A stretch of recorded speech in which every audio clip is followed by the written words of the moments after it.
Assalamualaikum warahmatullahi wabarakatuh. Perkenalkan, nama saya Zahwa Maulida dari MN19E. Nomor induk mahasiswa saya 2019 00800122. Nah, di sini saya akan menjelaskan sedikit materi tentang teori portofolio dan investasi. Di sini saya akan sedikit menjelaskan tentang instrumen keuangan. Instrumen keuangan merupakan aset yang dapat diperdagangkan dalam bentuk apapun, baik kas, dan di sini kas merupakan bukti kepemilikan dalam suatu entitas atau hak kontraktual untuk menerima atau memberikan uang tunai atau instrumen keuangan lainnya. Nah, di sini juga instrumen keuangan yang diperdagangkan di Indonesia ada 4. Yang pertama instrumen kas, yang kedua saham, yang ketiga pinjaman, dan yang keempat obligasi konversi. Di sini saya akan menjelaskan juga apa itu perdagangan jual beli instrumen keuangan. Nah, perdagangan atau jual beli instrumen keuangan dapat diadakan di pasar modal yang merupakan keuangan yang diperjualbelikan dalam pasar modal yang bersifat jangka panjang dan jenisnya sangat beragam. Nah, di sini juga instrumen pasar modal merupakan keseluruhan surat berharga efek yang terdiri dari saham, obligasi, dan derivatif atau turunan dari saham obligasi. Nah, di sini juga saya mengambil dari menurut Undang-Undang Nomor 8 Tahun 1995 tentang pasar modal. Efek merupakan setiap surat pengakuan utang, surat berharga komersial, saham, obligasi, sekuritas, kredit, atau setiap instrumen yang ditetapkan sebagai efek.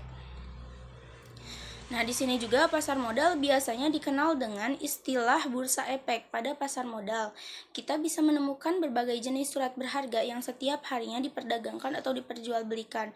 Nah, jadi pasar modal ini biasanya dikenal dengan istilah bursa efek. Nah, dan di sini juga ada jenis-jenis surat berharga, yaitu yang pertama ada saham, yang kedua obligasi, yang ketiga reksadana, keempat ETF. Nah, di sini ETF merupakan exchange trade fund, dan yang kelima yaitu derivatif. Kita bahas satu persatu ya. Saham, di sini yang pertama saham. Saham merupakan surat berharga yang menjadi bukti kepemilikan atas sebuah perusahaan.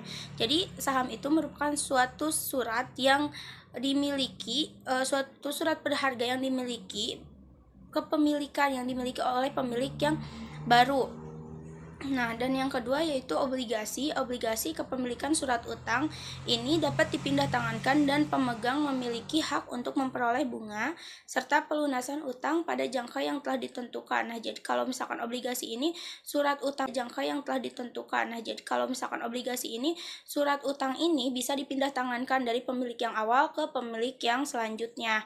Nah, di sini juga ada yang ketiga itu reksadana. Reksadana merupakan instrumen investasi yang menjadi tempat untuk pengumpulan serta pengelolaan dana beberapa investor. Nah, yang keempat ETF atau Exchange Traded Fund.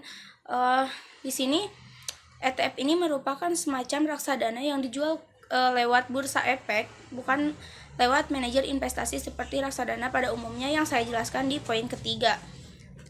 Yang kelima ada derivatif. Derivatif merupakan surat berharga yang dikenal sebagai bentuk turunan dari saham.